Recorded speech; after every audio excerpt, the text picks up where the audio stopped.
জায়গায় এই মানুষগুলার পুরস্কার কিয়ামতে হবে না, হাসরে হবে না, আগে থেকেই শুরু হয়ে যাবে।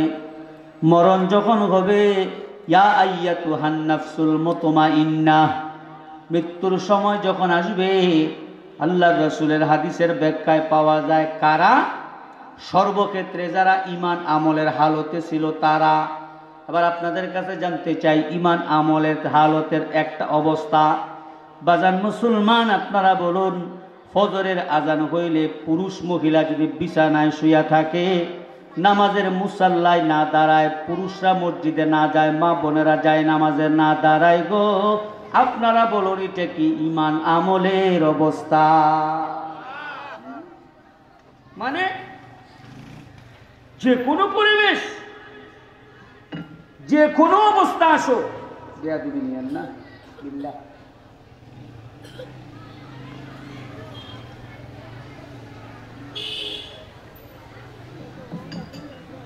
যে কোনো অবস্থা আসো, সে ঈমানের আমলের হালত ছাড়ছে না। এই বর্তমান সময়ে প্রচন্ড শীতকালীন সময়, প্রচন্ড শীতের সময় সে ঈমান আমলের হালত ছাড়ে নাই, সে নামাজে দাঁড়ায় গেছে।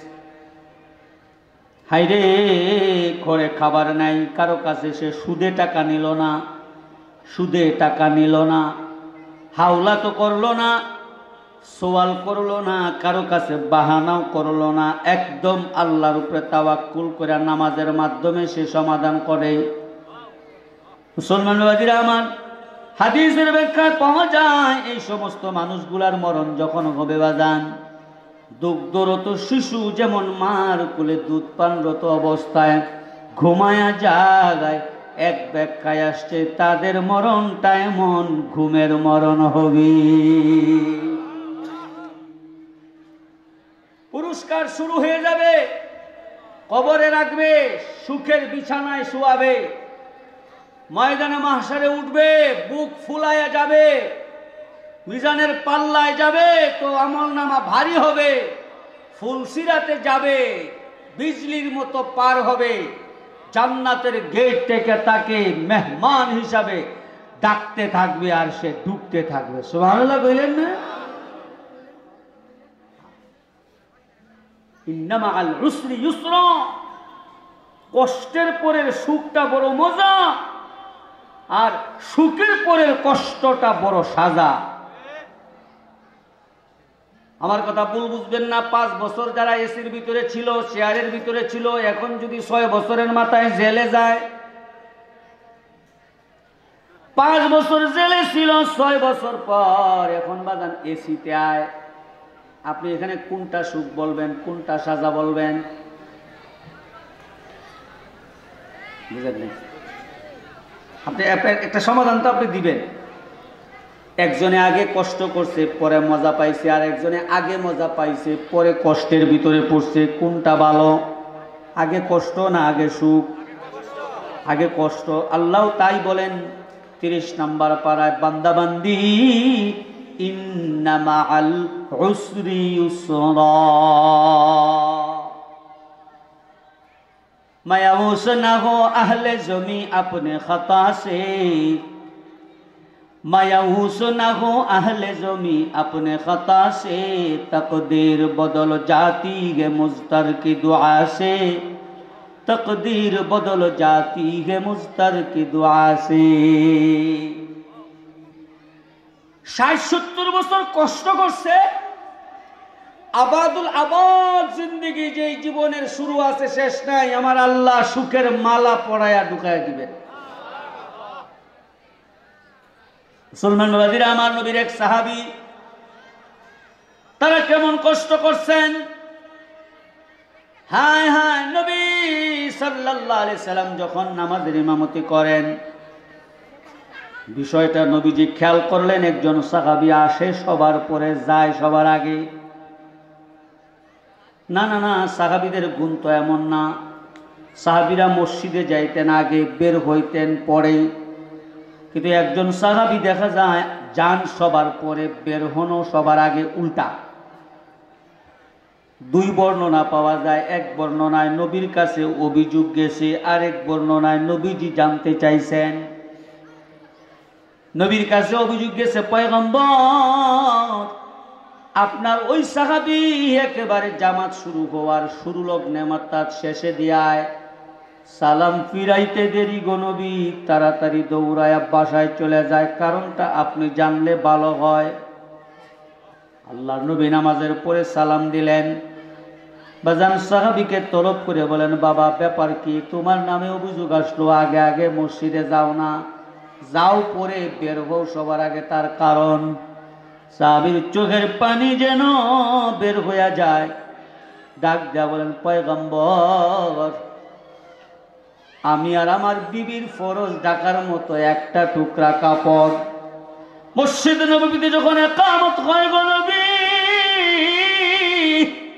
জামাতের নামাজের ফজিলত ধরার জন্য বিবির গর্তের ভিতরে ঢুকায়া ওই কাপড়ের টুকরাটা গায়ে দিয়ে আমি দৌড়ায় জামাতে আসি। আবার আমার বিবির চাহিদা হলো আউয়াল ওয়াক্তে নামাজ পড়বে, দৌড়ায়া গিয়া বিবির আমি গর্তে ঢুকিয়া বিবিরে আমি ওই কাপড়ের টুকরাটা দেই, আমার বিবি যাতে আউয়াল ওয়াক্তে নামাজ পড়ে। মুসলমান বাবাদিরা আমার, হাই রে নবীর চোখের পানি, আল্লাহর নবীর চোখের পানি মুছে দিয়ে বললেন, হ্যাঁ হ্যাঁ, যেই যুগে যেই ইমানওয়ালা আমার সাহাবীর বিবি এক টুকরা কাপড় দিয়া জিন্দেগি কাটায় রে, শুনে রাখো তোমাদের দুইজনকে আল্লাহ এমন কাপড় পরাবেন তোমার স্ত্রীর উড়নাটার দাম 7 আসমান 7 জমিনের চেয়েও বেশি হবে।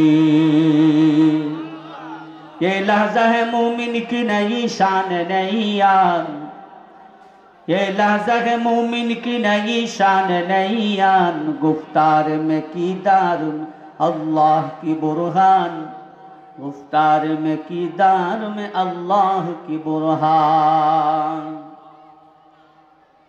दोस्तों तारा कष्ट करছেন, जिंदगी गुছাইছেন, নমুনা হয়ে গেছে। হ্যাঁ, কষ্টের পরে সুখটা বড় মজা, কষ্টের পরে সুখটা বড় মজা অপেক্ষা করতেছে আমার আপনার জন্য সামনে। ভাই শুনেন তো, এ বাজান 10 তলায় যে ঘুমাইবে তারও মরণ হবে, গাছতলায় যে ঘুমাবে তারও কি হবে বাবা বলেন? আমি আমার বিবিকে এভাবে বলছি, বিবি 5 তলার আশা করো না, সে আশা করে না। এই জন্য বলছি যারা আপনাদের কাছে বলতে পারি, বিবি শুনো, হালাল হারাম যেভাবেই পারি তোমাকে যদি গাছ 10 তলায় ঘুম পাড়ায়া যায়, এই বাড়ি একদিন থাকবে না। আর যদি তোমাকে গাছতলায় ঘুম পাড়ায়া যায়, গাছের তলাও একদিন থাকবে না। আমাদের এক বুজুর্গ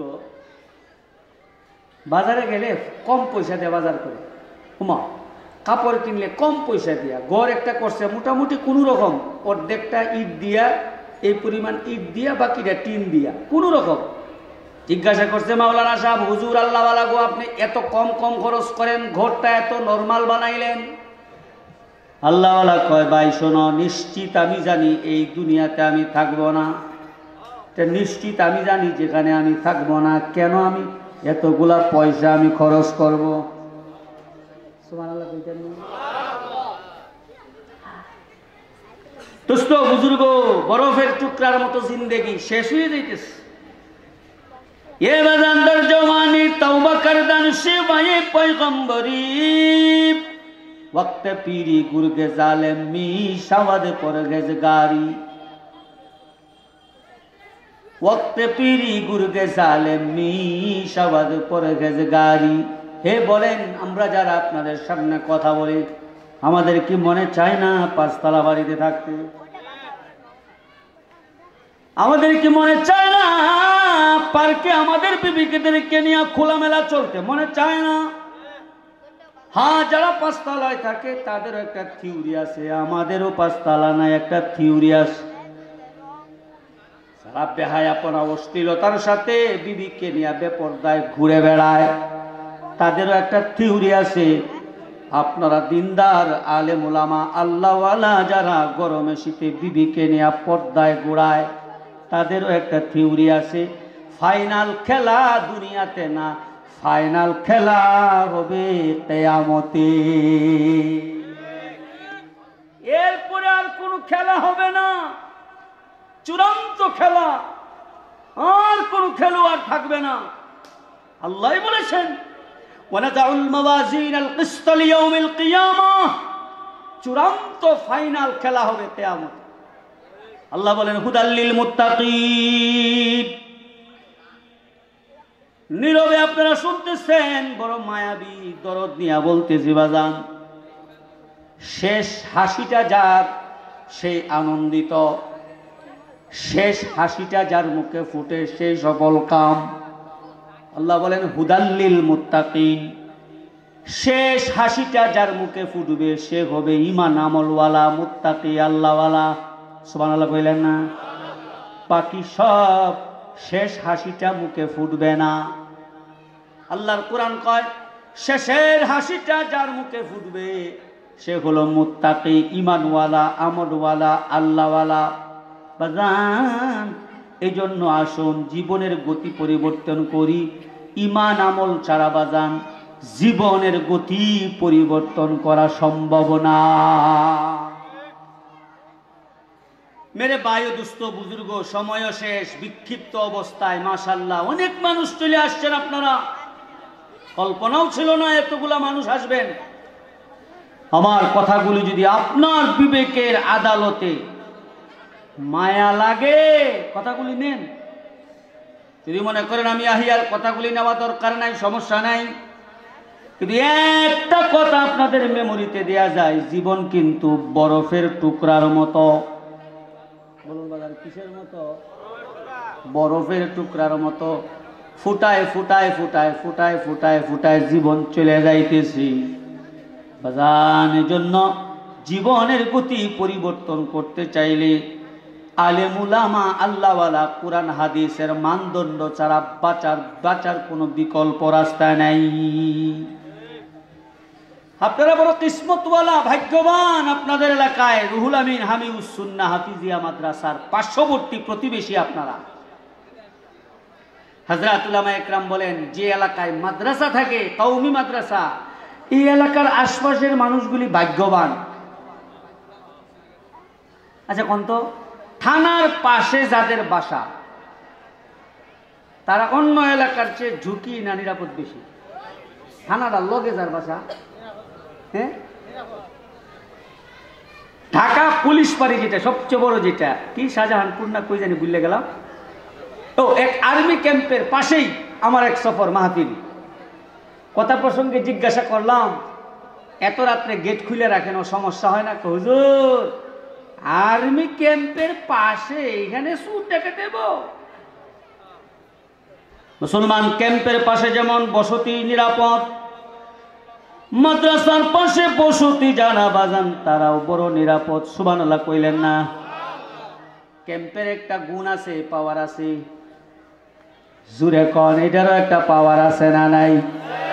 ই কালামে জিন্দা কুরআনে হাকিম হিকমতে উলা ইয়াজালাস্তু কাদিম। এটা যেখানে থাকে না, রহমত বর্ষণ হইতে থাকে। আর এটার পাশে যারা থাকে, রহমতের কিছুটা ছোঁয়াও তারা পাইতে থাকে। সুবহানাল্লাহ।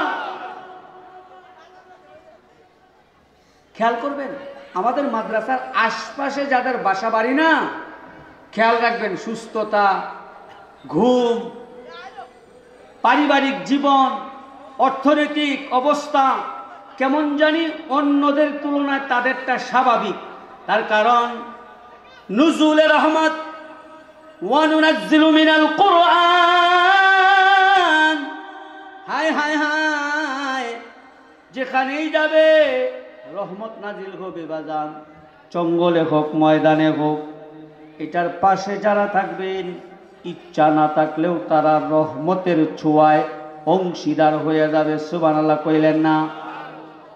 তাহলে আরো সহজে বুঝাই, এটা কি বাবা? আতর। বাজান আমার এই আতরের শিশিটাও দামি, আলহামদুলিল্লাহ ভিতরের আতরটাও দামি। দোস্তরে আতরের শিশিটা খুলে দিলাম, আমার গায়ে আতর লাগাইলাম। আমি গায়ে আতর লাগাইয়া আপনাদের পাশে দিয়া যাইতেছি। বলুন আপনাদের নাকে আতরের ঘ্রাণ লাগবে কি লাগবে না?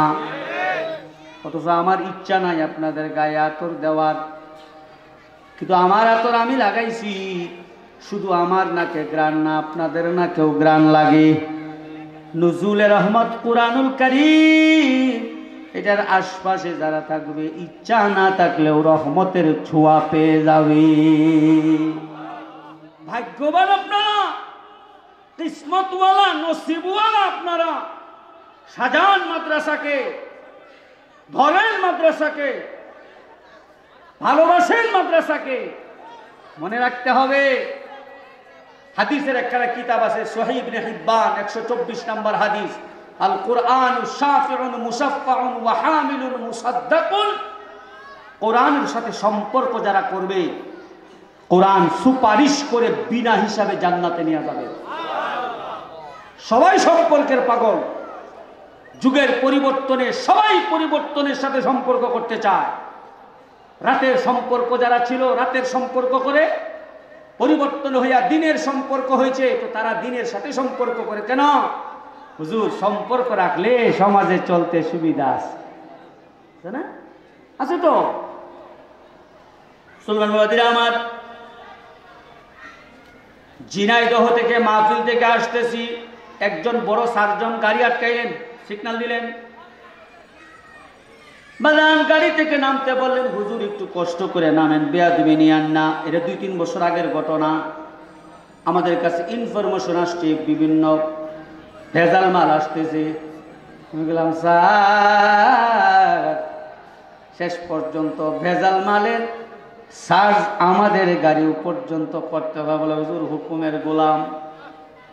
ঠিক আছে করেন। সার্চ করার পরে বলছে হুজুর বাড়ি কোথায়? আমি বললাম নেত্রকোনা। ওই নেত্রকোনা কোন জায়গায়? আমি বললাম আটপাড়া। আরে আমার বাড়িও তো আটপাড়া। নেত্রকোনা জেলার সবচেয়ে বড় মাদ্রাসা বাজান আমার আব্বার মাদ্রাসা, দাদার মাদ্রাসা, 1200 ছাত্র। যখন আব্বার নাম বললাম, নিজে আমাকে সেলুট দিলেন। এইভাবে সেলুট দিছে। ভুল হয়ে গেছে, মাফ করে দিয়েন। আমাকে বলে আপনার বাবার মাধ্যমে একটা বড় উপকার পাইছি, আমার সন্তান হইতো না, আপনার বাবা পানি দিছিলেন, আল্লাহ মাফ করছেন। আমাকে সেলুট দেয়া বলে হুজুর কথা দিলাম বাংলাদেশের যে কোনো প্রান্তে যান, কোনো সমস্যা নাই, কার্ড নিয়ে যান, ফোন দিবেন, সম্পর্ক রাখবেন। আমি বললাম স্যার আপনাদের সাথে সম্পর্ক করা লাগে না, সমস্যাও হয় না। চিৎকার দেয়া বলেন আমাদের সমস্যা সমাধানকারী কে? কথাটা দিলে লাগছে ওনার। মাওলানা ইউসুফ সাহেবের ছেলে ইয়াহিয়া বলল কি আমাদের সমস্যা হয় না, আল্লাহর রহমত। আর হইলে সমাধানে আমরা যাই কার কাছে? এই ধুলা বালি, এই সামান্য সম্পর্কের পিছনে মুসলমান আমরা সময় দিতে রাজি না। আমাদের চাওয়া পাওয়া নেওয়া দেওয়া সব কিছুর মাধ্যম হবে, জুড়ে বলুন কার কাছে? উনি বাড়িতে গেছে ছুটিতে, যে আমার আব্বাকে বলছে হুজুর আপনার ছেলের ইমানের পাওয়ার অনেক বেশি। কেন বললেন? বলছি সম্পর্কের কথা। উনি বলেন না লাগে না, সম্পর্ক হবে কার সাথে? দাড়ি ছিল না, এখন স্যারে দাড়ি রাখছে। দেরি করেন না, ছেলে মেয়েগুলা ভর্তি করেন, সম্পর্ক করেন, বিপক্ষে থাইকেন না, সমালোচনা করেন না। আসুন সবাই মিলে ধর্মগ্রন্থ কোরআনের সাথে সম্পর্ক করি, ঈমান আর আমলওয়ালা জিন্দেগি গঠন করি। দুনিয়া আখিরাতে এই সামান্য সময়ের ইজ্জত আর সম্মান আর নিরাপত্তার জন্য পাগল পড়া হইয়া ঘুরে, রাতকে দিন বানায়, দিনকে রাত বানায়, কোনো লাভ নাই, ব্যাকুল হইয়া ঘুরতেছে। কিন্তু চূড়ান্ত ইজ্জত আর সম্মান, সুখ আর শান্তি বাদশার ফুলের মালা পরায় দিবেন, জুড়ে বলেন কে? সম্পর্ক যদি হয়ে যায়। কি বলেন? কোরআনের সাথে, মাদ্রাসার সাথে, হযরত আলেম উলামাদের সাথে সম্পর্ক করব তো ইনশাআল্লাহ। আল্লাহ পাক আমাদের সকলকে বুঝার আমল করার তৌফিক দান করুন। মুহতারাম হাজিরিন, বিক্ষিপ্ত অবস্থায় শুরু করছিলাম, জানি না কোন দিকে কি কথা বলে ফেলছি। চেষ্টা করছি সম্মান বজায় রাখার, তারপরেও বেউসুরি বিয়াদবি হয়ে গেলে সবার কাছে মাপ চাই, দোয়া চাই। আসসালামু আলাইকুম ওয়া রাহমাতুল্লাহ।